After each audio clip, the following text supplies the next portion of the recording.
الحمد لله نحمده ونستعينه ونستغفره ونعوذ بالله من شرور أنفسنا ومن سيئات أعمالنا من يهده الله فلا مضل له ومن يضلل فلا هادي له وأشهد أن لا إله إلا الله وحده لا شريك له وأشهد أن محمدا عبده ورسوله يا أيها الذين آمنوا اتقوا الله حق تقاته ولا تموتن إلا وأنتم مسلمون يا أيها الناس اتقوا ربكم الذي خلقكم من نفس واحدة وخلق منها زوجها وبث منهما رجالا كثيرا ونساء واتقوا الله الذي تساءلون به والأرحام إن الله كان عليكم رقيبا يا أيها الذين آمنوا اتقوا الله وقولوا قولا سديدا يصلح لكم أعمالكم ويغفر لكم ذنوبكم ومن يطع الله ورسوله فقد فاز فوزا عظيما أما بعد فإن أصدق الكتاب أو إن أصدق الحديث كتاب الله وخير الهدي هدي محمد صلى الله عليه وعلى آله وسلم وشر الأمور محدثاتها وكل محدثة بدعة وكل بدعة ضلالة وكل ضلالة في النار أما بعد. Donc au niveau du son on est correct, hein, vous m'entendez bien, c'est suffisamment fort. D'accord, alhamdoulilah. Alors, on m'avait demandé de faire un récapitulatif pour le cours d'aujourd'hui par rapport au cours de vendredi dernier parce que certains visiblement l'ont raté. C'est vrai que ce séminaire il est un petit peu en décalé puisque j'ai voulu qu'il se termine pile poil pour le dernier jour du mois d'août afin qu'on puisse passer totalement à autre chose pour la rentrée de septembre, Inch'Allah. Du coup, on a commencé ce séminaire vendredi au lieu de le commencer lundi comme à l'accoutumée. Donc le cours de la semaine dernière, c'était juste une brève introduction. Premièrement sur le livre en lui-même. Nous avions vu que c'était une conférence que le cheikh Abdurrazzaq al-Badr avait dispensée à Tabouk et qu'elle avait ensuite été compilée par écrit et qu'il l'avait corrigée et embellie pour en faire un livre que nous sommes justement en train d'étudier et de traduire modestement avec vous. Et on avait vu donc que le cheikh Abdurrazzaq al-Badr nous avait apporté 10 causes du salut. Le salut, c'est-à-dire pour être préservé dans cette vie et dans l'au-delà, pour échapper au châtiment dans cette vie et dans l'au-delà. On avait vu que les causes du salut, elles préoccupaient même les pieux prédécesseurs qui se demandaient comment gagner le salut, comment obtenir le salut. Et elles préoccupaient jusqu'à même les meilleurs des compagnons du messager d'Allah sallallahu alayhi wa sallam, à tel point que nous avions vu que Uthman ibn Affan, Omar radiallahu anhu était passé près de lui, il l'avait salué et Uthman ne l'avait même pas entendu et n'avait même pas prêté attention à lui. Pourquoi? Parce qu'il cogitait sur les causes du salut. Et il avait dit à Abu Bakr, Rasulullah sallallahu alayhi wa sallam est mort alors que nous ne l'avons même pas interrogé sur quel est le salut de cette affaire. Où se trouve notre salut dans notre religion? Ce à quoi Abu Bakr lui avait donc répondu, moi je l'ai interrogé là-dessus, et il m'a répondu, le salut de cette religion, c'est cette parole que j'ai proposée à mon oncle et qu'il m'a retournée, c'est-à-dire qu'il a rejetée. Et cette parole, quelle est-elle si ce n'est kalimatut tawhid, la parole du monothéisme, la parole de l'unicité d'Allah subhanahu wa ta'ala. Donc voilà, et on avait vu un autre compagnon qui pleurait chez lui, et lorsque sa femme l'a trouvé en larmes et qu'elle lui a demandé pourquoi pleures-tu, il avait répondu, j'ai lu la parole d'Allah subhanahu wa ta'ala et aucun d'entre vous, il n'y a aucun sans qu'il ne la traverse, c'est-à-dire il n'y aura aucun d'entre vous sans qu'il ne traverse l'enfer. Et du coup il pleurait et il a dit à sa femme, et je ne sais pas si je serai sauvé, c'est-à-dire si Allah va m'accorder le salut contre l'enfer ou non. Donc si les meilleurs de cette génération cogitaient à ce sujet, alors que dire de nous? On devrait vraiment y penser en permanence comment nous sauver du feu, comment trouver cet échappatoire. Et donc on a vu que le cheikh Abdurrazzaq al-Badr, lui, nous a énuméré 10 causes principales qui nous permettront d'obtenir le salut si on les met en pratique. Et nous avions conclu en rappelant que c'est bien de les apprendre, mes frères et sœurs, ces causes-là. C'est bien de les mettre en pratique et c'est aussi très important d'en faire la da'wa. Chacun fait da'wa à son échelle. Chacun appelle sa famille, sa femme, ses enfants, ses parents, ses frères, ses sœurs, son entourage, ses cousins, ses amis. Chacun fait da'wa à son échelle en leur proposant ces 10 causes du salut. Et en l'occurrence, la toute première qui est at-tawhid, la concrétisation du tawhid, cause de salut numéro 1 que nous allons étudier, Inch'Allah, aujourd'hui en détail. Et je pense qu'on ne pourra même pas tout clôturer dans ce cours d'aujourd'hui et qu'on sera obligé de finir un petit peu demain, qu'on sera obligé de déborder sur le cours de demain pour terminer ce chapitre du Tawhid. Alors très brièvement, pour savoir à qui j'ai affaire, même si je ne doute pas que j'ai affaire face à moi à des experts, qui d'entre vous assiste à l'un de mes séminaires pour la toute première fois? Ceux qui sont concernés. Alors, non, Mhidou de Casablanca, pas à moi. Pas à moi, Mhidou, quand même. On te connaît tous ici, Mhidou de Casablanca. Qui est celui qui assiste pour la première fois à l'un de mes séminaires? Alors, je vois qu'il y en a beaucoup. Il y en a beaucoup, donc c'est très bien, alhamdoulilah. Parce que je suis un petit peu gêné de détailler ce cours-là d'aujourd'hui. D'ailleurs, Cheikh Abdourazaq Al-Badr l'a détaillé également un petit peu. Et pour ceux qui ont l'habitude de suivre mes séminaires, et pire encore ceux qui me suivent depuis des années sur YouTube, avec toutes les playlists qu'on a dispensées dans la Aqidah, c'est-à-dire dans la croyance, vous allez me dire c'est redondant. Pourquoi Sami, tout le temps, il tourne en boucle et il tourne en rond avec le séminaire? Pourquoi il ne fait pas comme Mahdi d'Islamma qui nous dit c'est pas à moi de vous apprendre le tawhid, c'est à vos parents. Allez étudier chez vos parents. Moi, on n'a pas le temps pour le tawhid. Nous, ce qui nous intéresse, c'est de parler de mariage, de parler de la drogue, les méfaits de la drogue, de parler du rap. Eh bien, nous, ça nous intéresse le tawhid. Et on ne se lasse pas de l'enseigner. Et vous allez voir, mes frères et mes sœurs, qui avaient déjà de bonnes notions dans le tawhid, pour qui ce n'est pas le premier séminaire, et encore moins les premiers cours de tawhid que vous suivez, que le tawhid, il s'apprend bit-tadarruj. Il s'apprend par échelon, par degré, par niveau, par ordre chronologique. Au début, on en apprend les bases et les fondements les plus simples. Et puis, petit à petit, on passe à un livre supérieur. Mais à votre avis, vous qui avez fait les 3 fondements, si on se met à étudier, par exemple, après les 3 fondements, Kitab Tawhid, vous pensez que dans Kitab Tawhid, le Cheikh Mohammed ibn Abdel Wahhab, par exemple, il a enlevé tout ce dont il a déjà parlé dans les 3 fondements, ou bien il s'y trouve exactement le même contenu, mais en plus développé, avec de nouvelles questions, de nouveaux exemples, de nouvelles réfutations, etc. Bien sûr que dans chaque livre de Tawhid, à chaque fois que vous montrez d'un étage, vous allez revoir des bases. Et du coup, ne vous dites pas, mes frères et mes sœurs, qui avaient un certain niveau dans l'étude de la Aqidah, ah ça c'est déjà vu, ça c'est déjà su. Parce que vous verrez qu'à chaque fois qu'on monte, eh bien on consolide nos acquis. Parce que le Tawhid, ça se révise constamment. Comme le Cheikh Mohammed ibn Abdel Wahhab avait testé ses élèves, comme on l'a vu dans notre explication de Kitab Tawhid, on avait raconté cette magnifique histoire où il leur faisait réviser Kitab Tawhid en boucle jusqu'à ce que ses élèves lui ont dit c'est bon, fahimna Tawhid, on a compris ce que c'est que le Tawhid.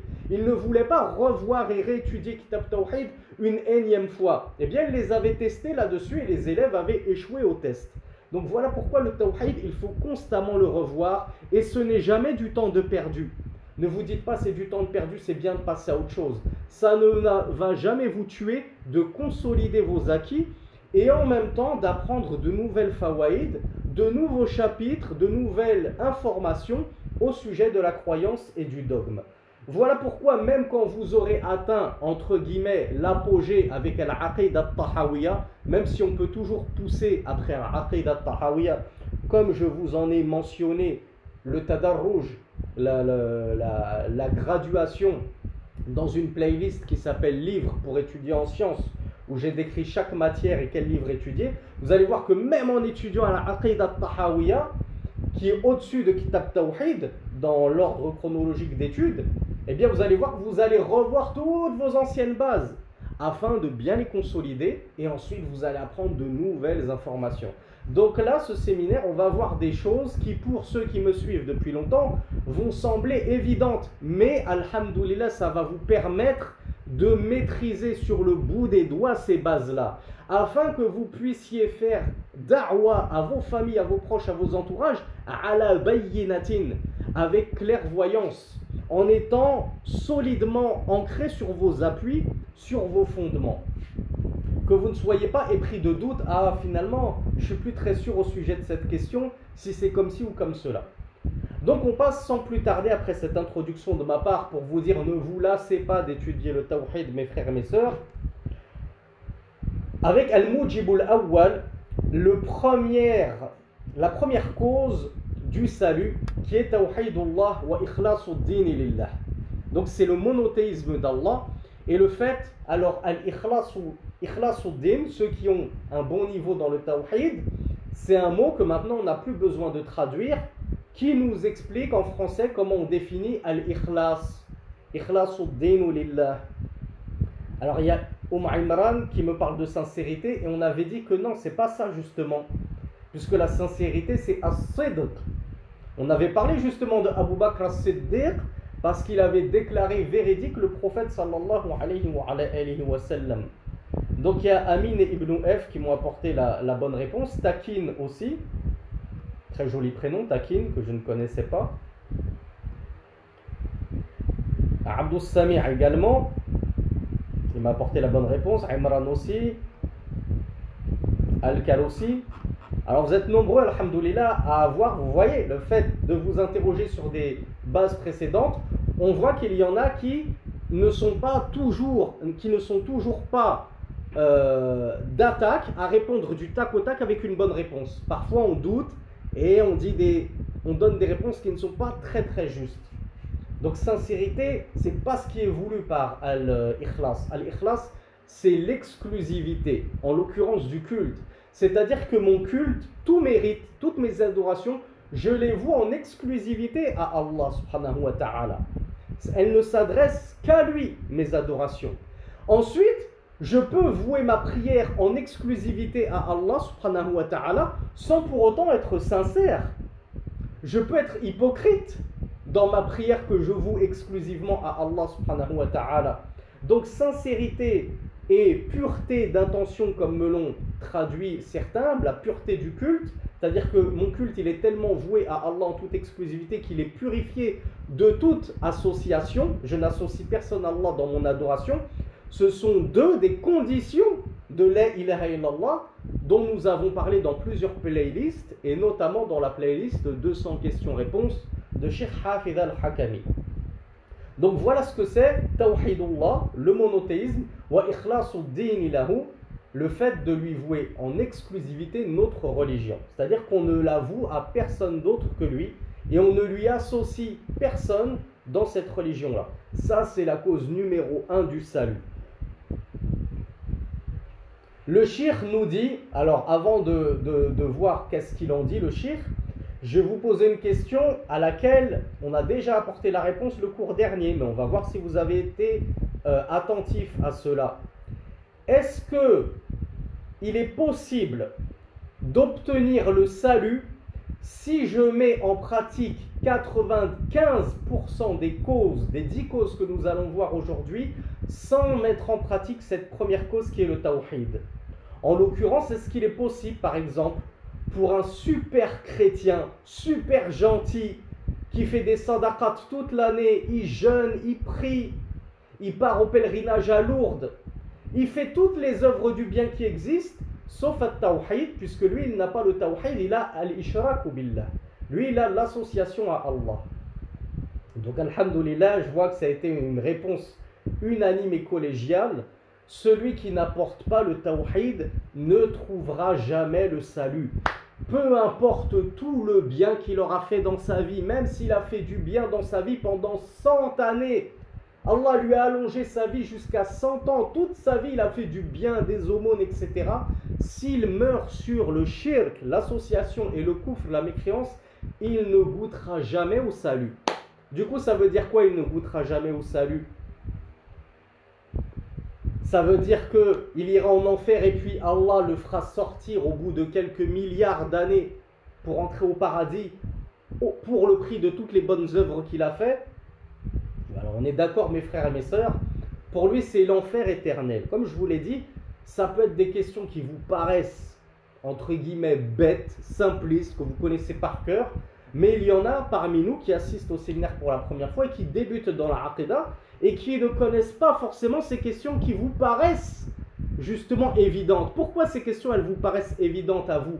Mais parce que vous les avez étudiées une première fois, puis une deuxième fois, puis une troisième fois. Maintenant, c'est tellement acquis que c'est évident.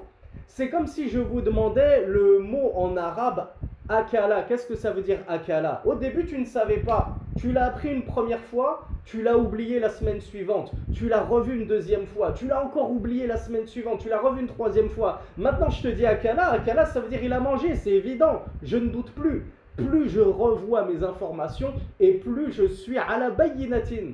Je suis sur des fondements solides et je ne doute plus. Je sais que les chrétiens, les juifs, les bouddhistes, les athées, les laïcs, les hindous, etc., ils ne sentiront jamais l'odeur du paradis et ils n'y rentreront jamais. J'ai plus aucune shubha là-dessus, j'ai plus aucune ambiguïté.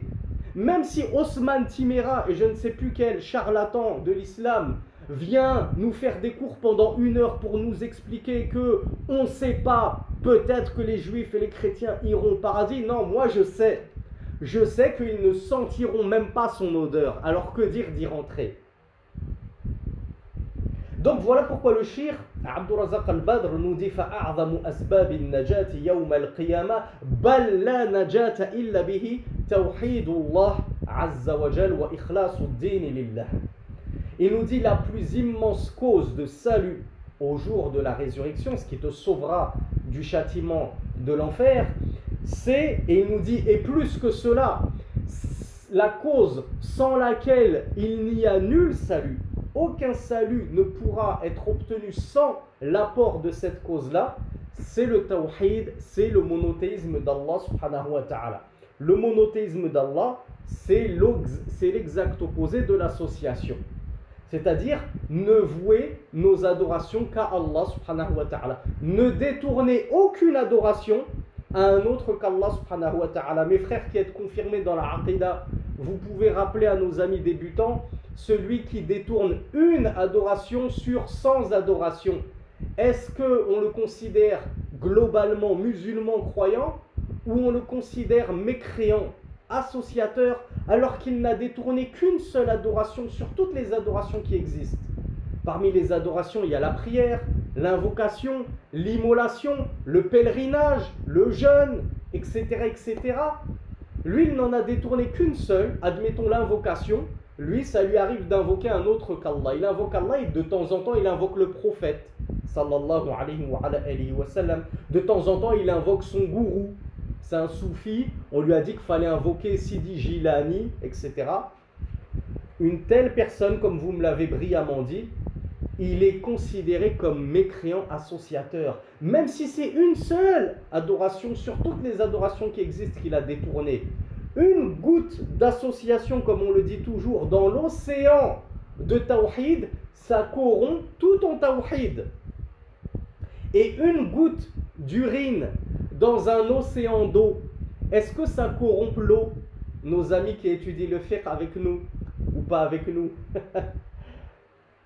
Ah, je vois qu'il y en a qui ont besoin de cours de fiqh.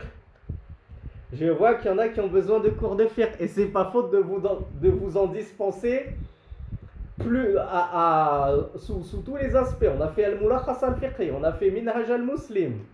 On en a donné des fiqh, notamment sur les ablutions et la tahara, la purification.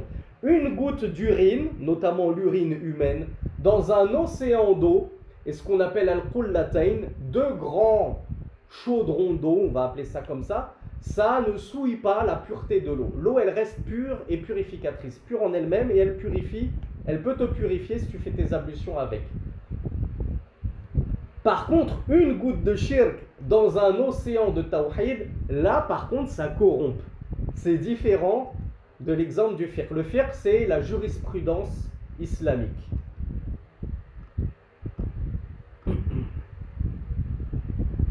Donc on a vu ce que signifiait la ilaha illallah. On en parle en permanence de son explication, on ne va pas revenir dessus. Donc le shirk nous dit ليس المراد أن يتلفظ بها الإنسان فحسب وإنما المراد تحقيق ما دلت عليه من إخلاص الدين لله وإفراده بالعبادة. Alors, on a vu que la première cause, alors on me demande de répéter ce que c'est que le fiqh. Le fiqh, c'est la jurisprudence islamique. Le halal, le haram, comment faire la prière, comment jeûner, qu'est-ce qui annule la prière, qu'est-ce qui annule les ablutions, qu'est-ce qui annule le jeûne, comment se marier, comment divorcer, comment faire le hajj, la jurisprudence islamique. Donc le shirk nous dit que la première cause, c'est donc le témoignage de l'unicité d'Allah subhanahu wa ta'ala. Est-ce que ça veut dire qu'il suffit de dire avec sa langue la ilaha illallah pour obtenir le salut?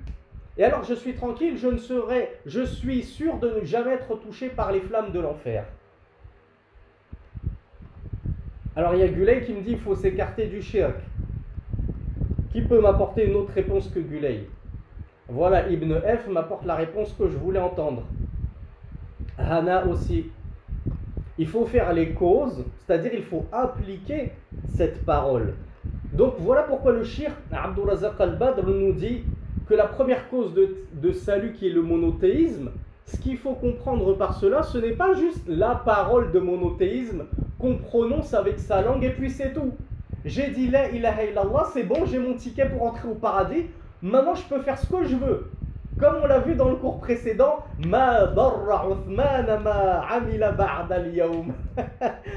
Uthman, rien de ses œuvres ne lui nuiront après ce jour-ci, comme l'avait dit Rasulullah sallallahu alayhi wa sallam. Du coup, nous aussi, on dit la ilaha illallah et rien ne nous nuira de nos œuvres après avoir dit la ilaha illallah. Ça, c'est la croyance de qui s'en souvient? On ne va pas détailler parce que c'est un cours pour débutants, mais pour que vous sachiez qu'il y a une secte en islam qui a cette croyance-là.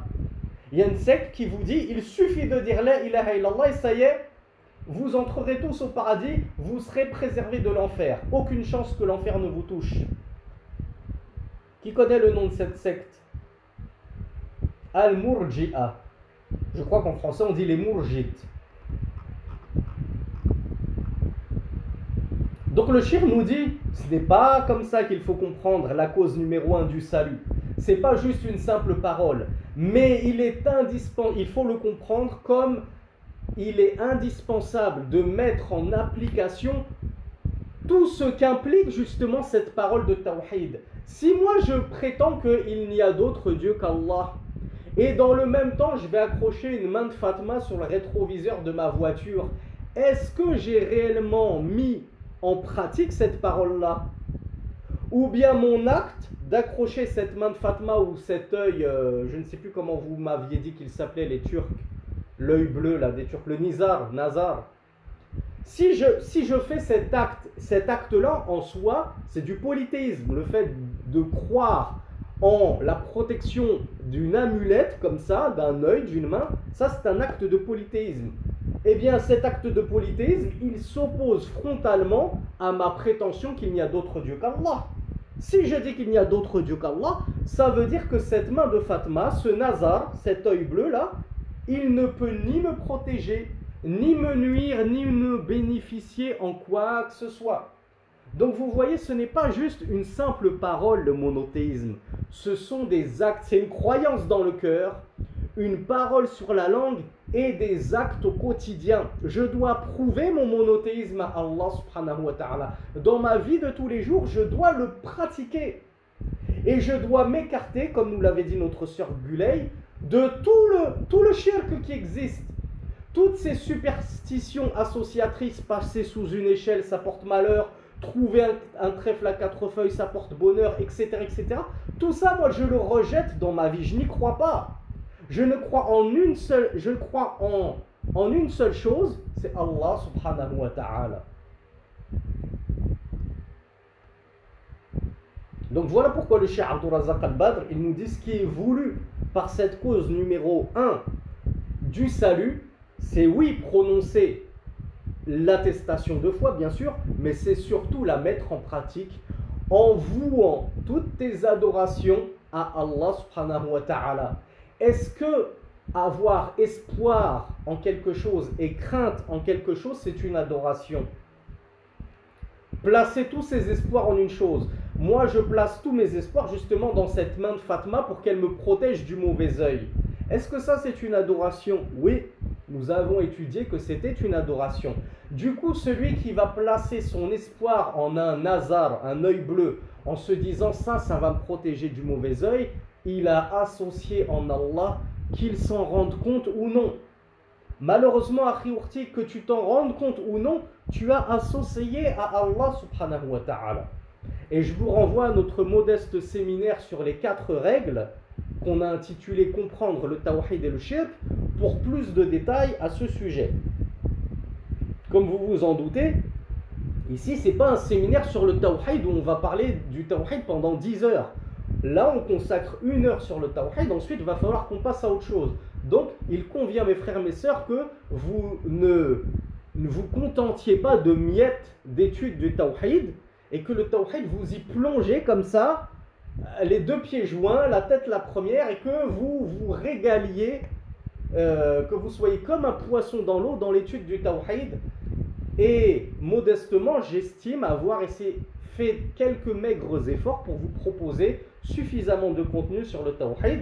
Maintenant, si vous voulez l'étudier avec mes frères comme Mohamed Woura, Islam Abu Weiss, Mahdi ibn Abdullah et tous mes autres frères étudiants en sciences de la Da'wa, il n'y a aucun souci, choisissez votre préféré et étudiez avec lui à partir du moment où vous étudiez avec les gens de la Sunna, c'est le principal. Les gens de la Sunna qui eux-mêmes ont étudié chez les savants dans des universités reconnues.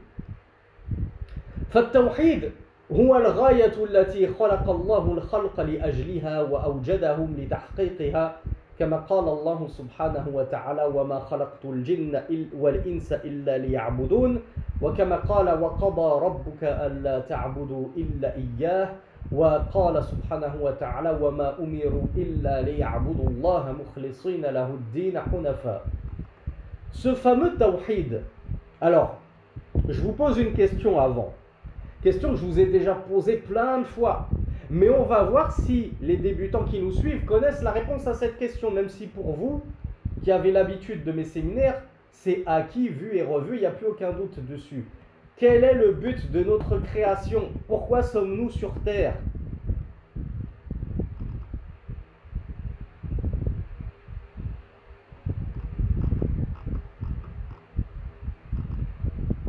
Alors je vous laisse défiler, je vous laisse répondre. Par curiosité, je vais attendre longtemps pour voir s'il y a eu une mauvaise réponse.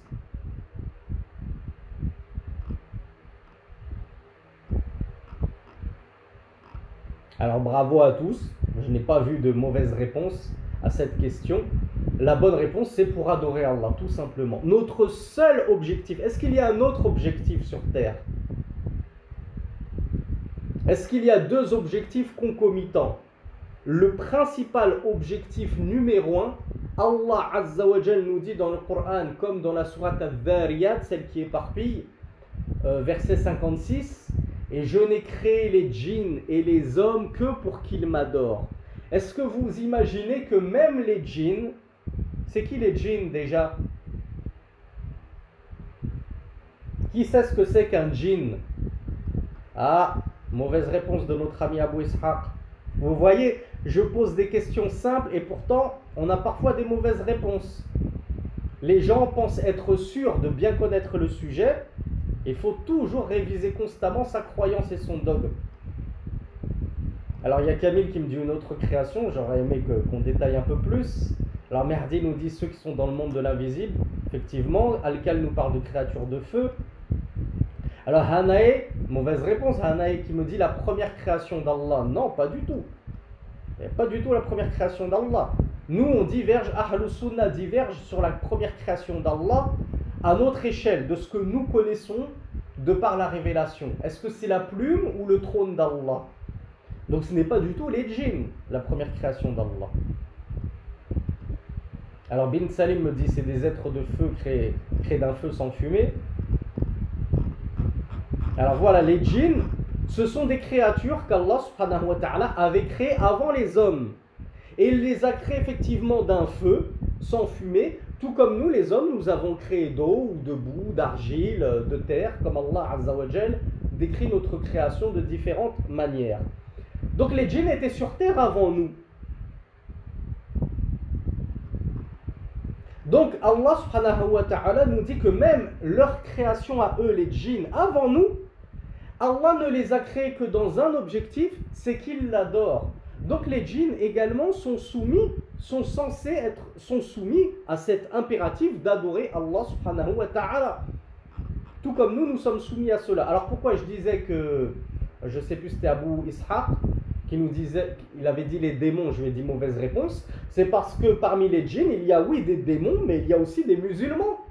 On ne va pas dire que tous les djinns sont des démons alors que parmi eux il y a des musulmans. Ce serait grave d'insulter nos frères djinns, si je peux les appeler nos frères musulmans. Parmi les djinns, comme parmi les humains, il y a des démons, il y a des musulmans, il y a des chrétiens, il y a des juifs, il y a des athées, il y a des adorateurs du diable, de Iblis, etc., etc. Donc on ne peut pas traduire djinn par démon.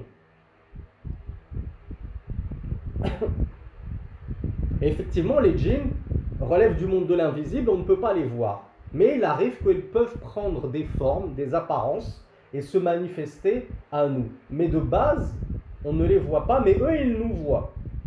Eux, ils peuvent nous voir. Et ils sont plus forts que nous en constitution. Ils peuvent faire beaucoup de choses que nous ne pouvons pas faire. Donc Allah subhanahu wa ta'ala nous a dit dans ce verset qu'il n'avait créé les hommes et les djinns que pour que les hommes et les djinns l'adorent. Dans un autre verset, Allah nous dit « Et ton Seigneur a décrété de n'adorer que lui » dans le Surat Al-Isra, le voyage nocturne, verset numéro 23. Et dans un troisième et dernier verset, le shir nous cite la parole d'Allah subhanahu wa ta'ala « Et ils n'ont été ordonnés que d'adorer Allah en lui vouant la religion en toute exclusivité, hunafa » qui c'est qui nous rappelle ce que veut dire hunafa? Je vous aide, c'est le pluriel de hanif. Alors d'accord, Marseille 13, al-Hanifiya, mais c'est quoi al-Hanifiya justement? À ne pas confondre avec la Hanafiya comme nous le dit Marseille 13. Hein.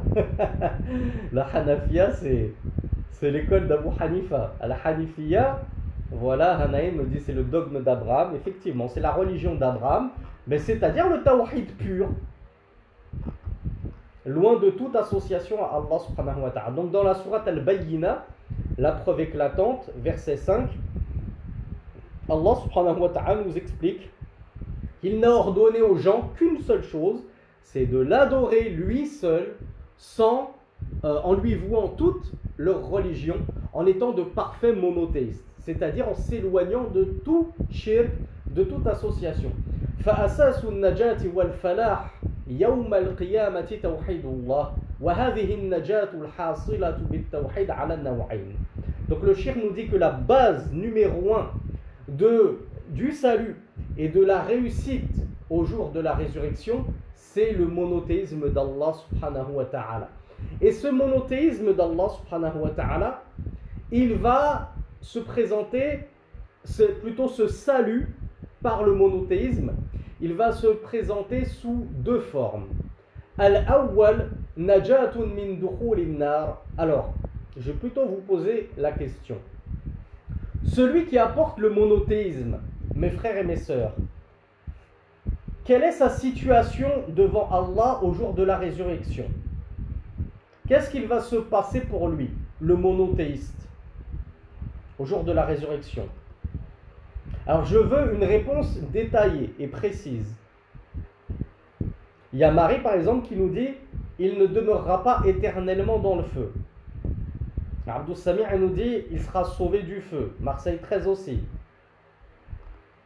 Alors il y a Hanaï qui nous parle de jugement. Mhidou il nous dit qu'il sera honoré. CH nous dit qu'il finira forcément au paradis. Marseille 13 nous dit qu'il sera préservé du feu et promis au paradis. Ardo nous dit qu'il entrera au paradis même s'il doit passer en enfer. Voilà, c'est ce genre de réponse que j'attendais. Je voulais que vous me détailliez ce point-là.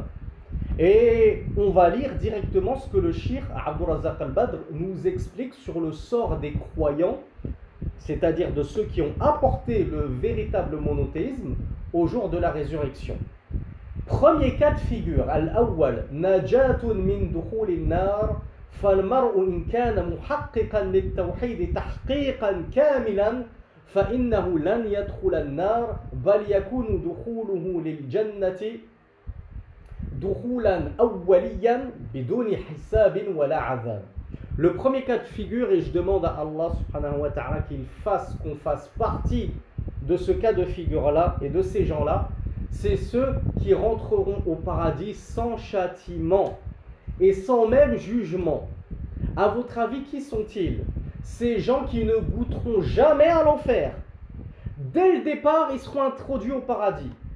Savez-vous qui sont ces gens-là? Alors on parle de 70 000, je vous ne parle pas de nombre. Je vous dis, dites-moi qui est concerné par ce bonheur incroyable qu'on souhaite tous. Alors il y en a qui me disent c'est les messagers, bien entendu, mais est-ce que ça veut dire que ce ne sont que les messagers, les prophètes? Certains me disent c'est ceux qui n'ont pas fait de grands péchés, qui sont morts sur le tawhid. Certains me disent les 10 compagnons promis au paradis et les prophètes d'Allah. Vous restreignez beaucoup mes frères et sœurs. Il y en a qui me disent c'est ceux qui n'ont pas fait de ruqya. Voilà, il y a Amin qui m'a apporté, on va dire, la bonne réponse, qui m'a dit c'est ceux qui ont concrétisé la ilaha illallah. C'est ceux, alors le shirk, qu'est-ce qu'il nous dit? Il nous dit cela, ce sont ceux qui ont effectivement concrétisé le monothéisme parfaitement. J'aurais aimé qu'Amin rajoute le mot parfaitement, complètement, entièrement, pour que cet adverbe nous fasse comprendre que c'est une concrétisation totale du tawhid. C'est pas j'ai concrétisé 90% du tawhid et j'avais quelques manquements dans mon tawhid. Non, on est en train de parler de ceux qui n'avaient aucun manquement dans leur tawhid. Ils l'avaient concrétisé de manière parfaite, nous dit Cheikh Abdul Razak al-Badr. Eh bien ceux-là ne connaîtront jamais l'enfer, pas même une seconde. Pas même une seconde par principe pour les purifier des petits péchés ou quoi que ce soit. C'est ceux qui auront concrétisé parfaitement leur tawhid. Eh bien ceux-là, Cheikh Abdul Razak al-Badr nous dit, ne connaîtront ni jugement, ni châtiment. On va développer ces différents types, ne vous inquiétez pas. Deuxième type de croyant qui se présentera au jour de la résurrection devant Allah subhanahu wa ta'ala, c'est celui qui aura un salut, najatun minal khulud finnar. Et c'est là que j'ai vu certains m'apporter cette bonne réponse. Il y aura des croyants qui auront le salut contre l'éternité en enfer. Mais qui dit j'ai obtenu le salut contre l'éternité en enfer ne signifie pas que j'ai obtenu le salut contre l'entrée en enfer. Est-ce que vous voyez la différence, mes frères et mes sœurs, entre ces deux types de salut? Il y a celui qui va entrer en enfer, mais à un moment donné, il sera sauvé. Allah lui accordera le salut et il le fera sortir de l'enfer pour l'emmener au paradis. Et alors là, il ne sortira plus jamais du paradis et il y résidera éternellement. Et il y a ceux qui de base seront sauvés de l'enfer et n'y entreront même pas. Donc on a deux types de croyants. Donc est-ce que c'est compris, mes frères et mes sœurs, cette notion capitale de notre croyance, la croyance des gens de la sunna et du groupe, des musulmans, des croyants vont effectivement goûter à l'enfer. Il ne faut pas croire que parce que j'ai dit la ilaha illallah, parce que je suis musulman, même parce que je suis croyant, c'est-à-dire j'ai atteint le deuxième niveau de la religion qui est la foi, al-iman, que je vais forcément échapper à l'enfer. Non, le Cheikh Abdul Razak al-Badr, il nous dit il y a une deuxième catégorie de salut, pardonnez-moi, c'est le salut contre l'éternité de l'enfer, mais pas forcément le salut contre l'enfer. Il y a une grande différence entre les deux. Alors à votre avis, je pense que je vous ai mâché le travail en parlant de la première catégorie. Qui sont ces croyants qui auront le salut contre l'éternité de l'enfer, mais pas forcément contre l'entrée en enfer?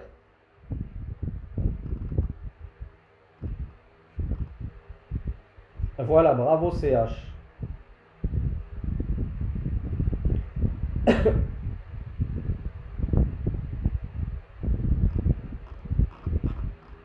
Bravo, bravo à ceux qui m'ont apporté la bonne réponse.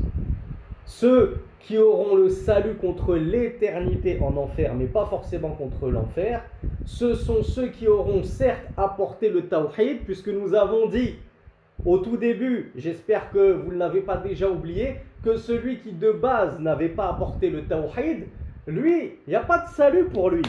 Ni le premier salut, ni le deuxième salut. Il ne connaîtra aucun salut, ni un troisième, ni un quatrième. Il n'y a pas de salut. Ce sera l'éternité en enfer. Il va y plonger direct et il n'en sortira jamais.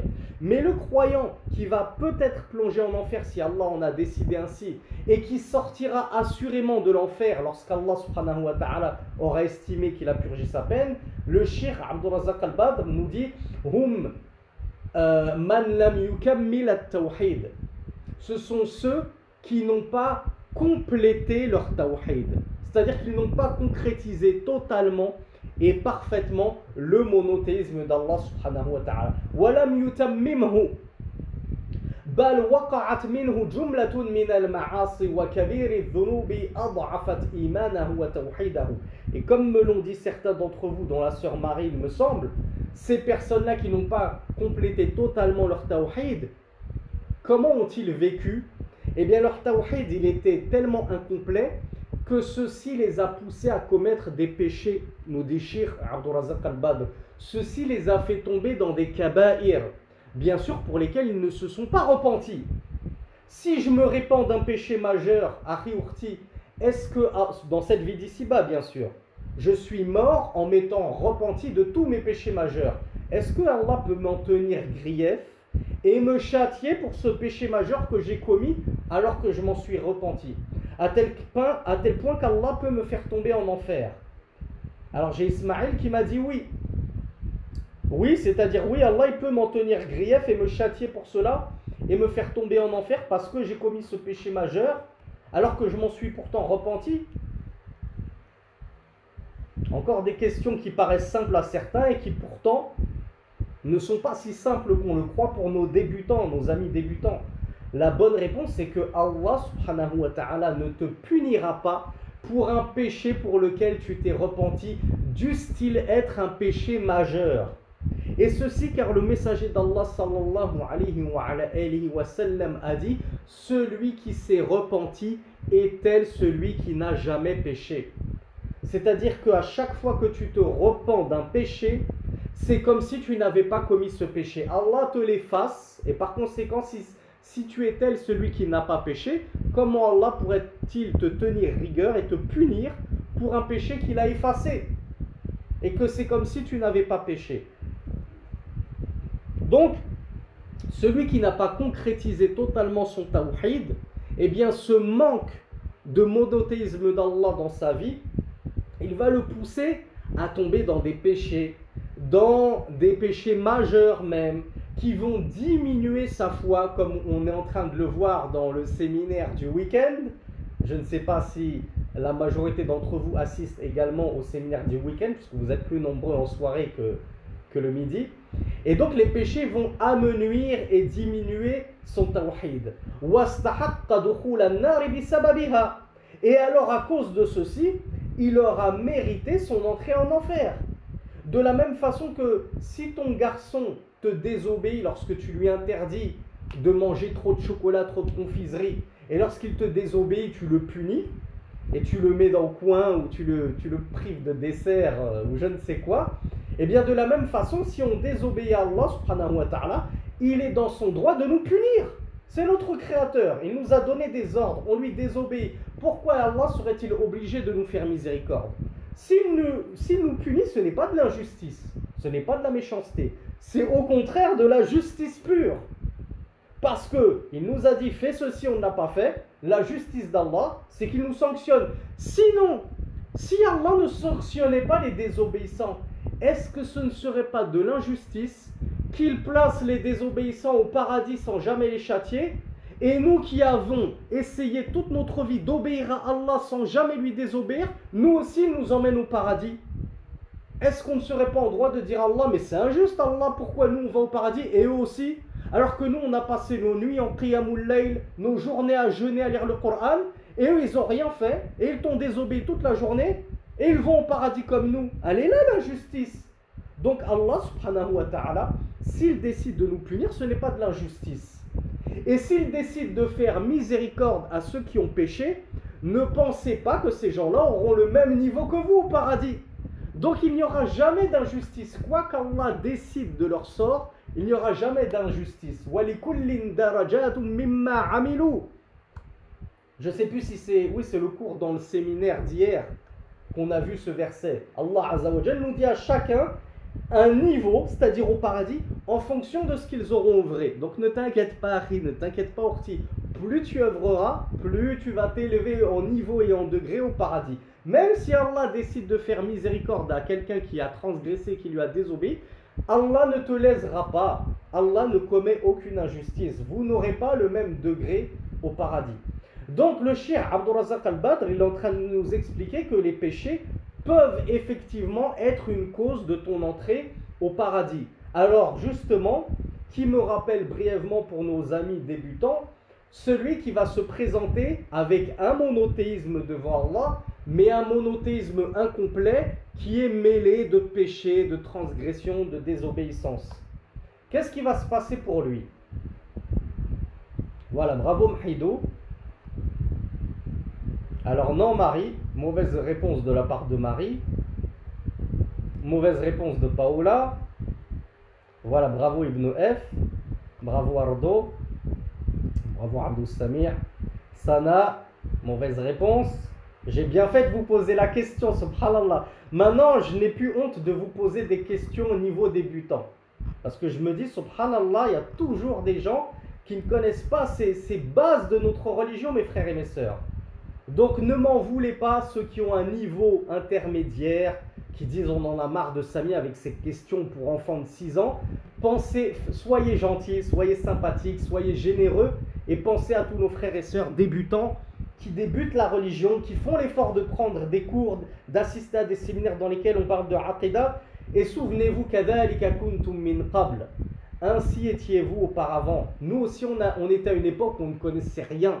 Et on ne savait pas répondre à des questions simplissimes.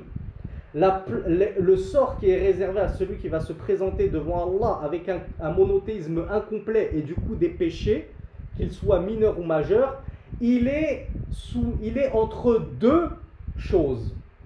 Il est entre deux cas de figure. Ce qu'on appelle, il est sous la volonté d'Allah. Soit Allah, comme on l'a vu, par justice, il le châtie pour tous ses péchés et du coup il l'emmène en enfer pour se purifier de tous ses péchés. Puis il le sortira de l'enfer pour l'entrer au paradis et là il y résidera éternellement. Soit Allah, dès la base, il décide de lui faire miséricorde et alors il ne le saisit pas pour ses péchés. Il lui pardonne ses fautes et il le fait rentrer au paradis sans passer par la case enfer. Donc mes frères, mes sœurs, ce n'est pas parce qu'un individu a péché et qu'il avait un monothéisme incomplet que forcément il va goûter au feu. Non, il se peut qu'Allah lui fasse miséricorde. Voilà pourquoi notre croyance, à nous les gens de la sunna et du groupe, c'est qu'on atteste du paradis et de l'enfer pour aucune personne. Même les kuffars, bi'a'yanihim, en particulier l'abbé Pierre, sœur Marie-Thérèse, comment ils s'appellent là, les koufars qui sont morts récemment, John Berking, etc. En apparence, ils sont morts sur le kouf. Donc nous, en apparence, on les traite comme des mécréants. C'est-à-dire qu'on ne les considère pas comme des musulmans, on ne va pas aller prier sur eux, on n'invoque pas la miséricorde d'Allah sur eux, parce qu'en apparence, ils sont morts sur la mécréance. Mais est-ce qu'on va dire John Berking allait en enfer? Non, on ne peut pas se permettre de le dire. Il n'y a que Allah qui sait qui il va mettre en enfer, qui il va mettre au paradis. Parce qu'il se peut que sur son lit de mort, ou quelques jours avant, il s'est converti en secret et que nul n'était au courant. On n'en sait rien. Donc on ne juge de la place de personne au paradis ou en enfer. Et pareil pour un musulman. Prenez notre frère, le comique Wahid, là, je ne sais plus comment il s'appelle, son nom de famille, là il y a notre frère Wahid, rahimahullah. En apparence, il était musulman, on espère pour lui qu'il est mort sur l'islam. On peut lui faire des demandes de miséricorde, rahimahullah, etc. Mais on ne va pas dire sa place aller au paradis. De même qu'on ne va pas dire sa place aller en enfer parce qu'il a vécu dans le haram toute sa vie, il faisait des sketchs où il rigolait avec Jamel de la religion et il faisait ceci. Allahu a'lam.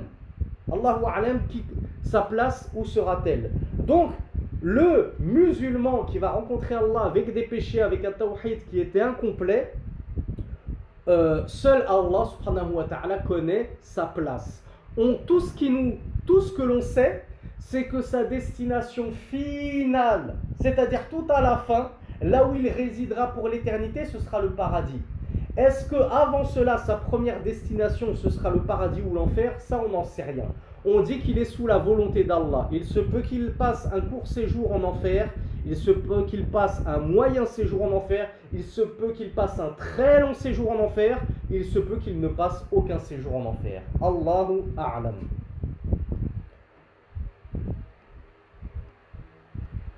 Donc le shir ici nous invoque un point capital et fondamental qu'on a étudié dans les causes de la baisse de la foi, le séminaire du week-end, c'est que les péchés, ils amenuisent et ils fragilisent et ils abaissent ta foi et ils abaissent donc ton tawhid. La foi et le tawhid, ce sont deux choses complètement corollaires, en corrélation totale.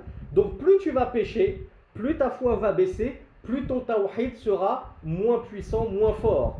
Et donc moins tu seras susceptible de faire partie de ces gens qui entreront au paradis sans châtiment et sans jugement.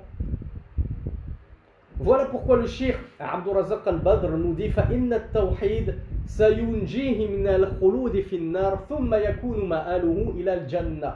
Le tawhid qu'aura apporté ce croyant qu'Allah aura décidé de châtier en enfer, ce tawhid qu'il avait dans cette vie d'ici-bas, ce sera la cause qu'Allah Azza wa Jal lui accordera le salut en enfer, et alors il le délivrera de l'enfer, puis il le placera au paradis dans lequel il ne mourra plus jamais.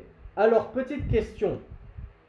Une fois que les croyants auront été introduits au paradis, et une fois que les mécréants auront été introduits en enfer, est-ce qu'il est possible qu'Allah subhanahu wa ta'ala gracie certains mécréants, non pas en les sortant de l'enfer pour les emmener au paradis, puisque nous avons vu que c'était impossible, on est bien d'accord mes frères et mes sœurs?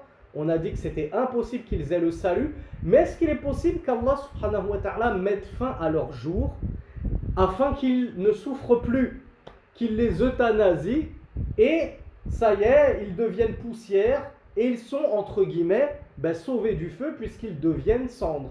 Et est-ce que nous au paradis il est possible qu'Allah mette fin à nos jours de sorte que voilà, ça se termine pour nous, l'aventure s'arrête ici, plus de paradis?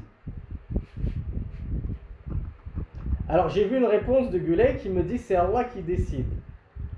Ça c'est une mauvaise réponse.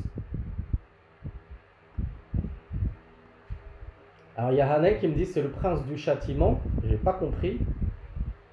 Il y a Marie qui m'a apporté la bonne réponse.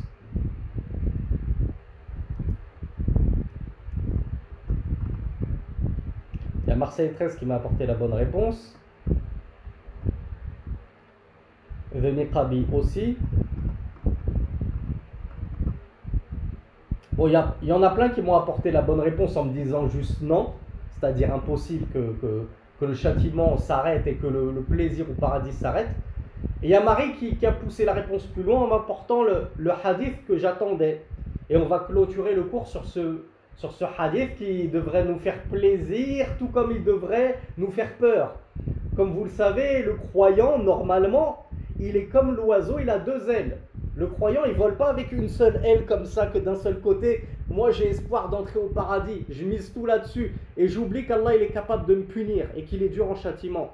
Et de la même façon, on n'est pas comme les Khawarij et on vole qu'avec l'aile gauche. Moi, j'ai que peur d'Allah. J'ai trop peur du châtiment d'Allah. Et j'oublie qu'Allah, il est quand même miséricordieux, il est clément, il est doux envers ses serviteurs croyants.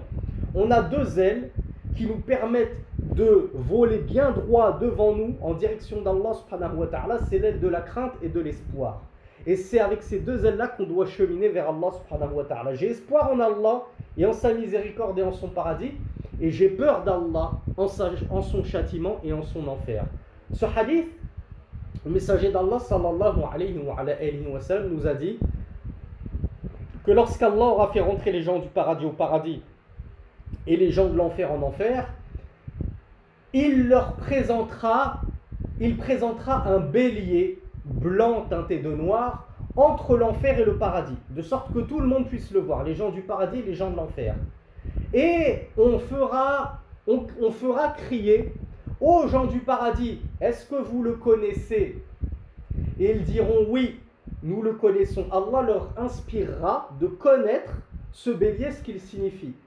Et on dira aux gens de l'enfer, est-ce que vous le connaissez? Et ils diront oui. Alors ce bélier sera égorgé, immolé.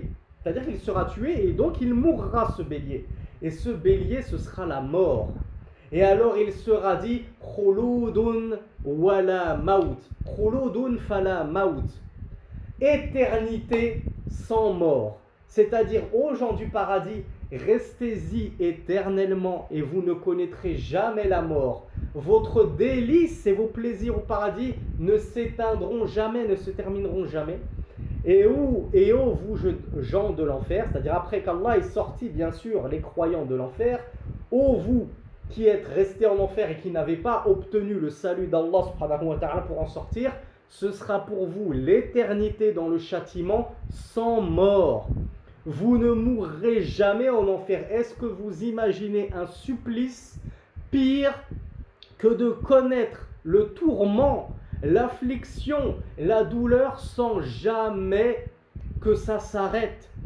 Imagine-toi, tu mets juste ton doigt sur une bougie, tu as mal pendant 24 heures, 48 heures, tu pleurniches à cause de ton doigt brûlé. Imagine-toi que ton doigt il est en permanence dans cette bougie toute ta vie. C'est déjà un châtiment insupportable. Alors comment s'imaginer le châtiment qui attend les gens de l'enfer et qui ne prendra jamais fin? Qu'Allah subhanahu wa ta'ala nous préserve de ce châtiment ignominieux. Et pour cela, mes frères et mes sœurs, il n'y a qu'une seule chose à faire et pas 36, c'est d'abord de concrétiser pleinement notre tawhid, le monothéisme d'Allah subhanahu wa ta'ala. هذا والله أعلم وصل اللهم على نبينا محمد سبحانك اللهم وبحمدك أشهد أن لا إله إلا أنت أستغفرك وأتوب إليك. Je pense juste à une petite chose par rapport au châtiment des gens de l'enfer. Allah subhanahu wa ta'ala nous dit que dans le Coran, il nous dit qu'à chaque fois que leurs peaux seront consumées, brûlées, eh bien Allah leur remplacera par de nouvelles peaux afin qu'ils goûtent à nouveau au châtiment. Et ceci de manière perpétuelle. Donc le châtiment ne prendra jamais fin, leurs brûlures ne prendront jamais fin. Qu'Allah nous en préserve. Je vous donne rendez-vous à demain soir, Inch'Allah. Wassalamu alaikum wa rahmatullahi wa barakatuh. Wa sallallahu ala nabina Muhammad. Wa akhiru da'wana anil hamdulillahi rabbil alamin.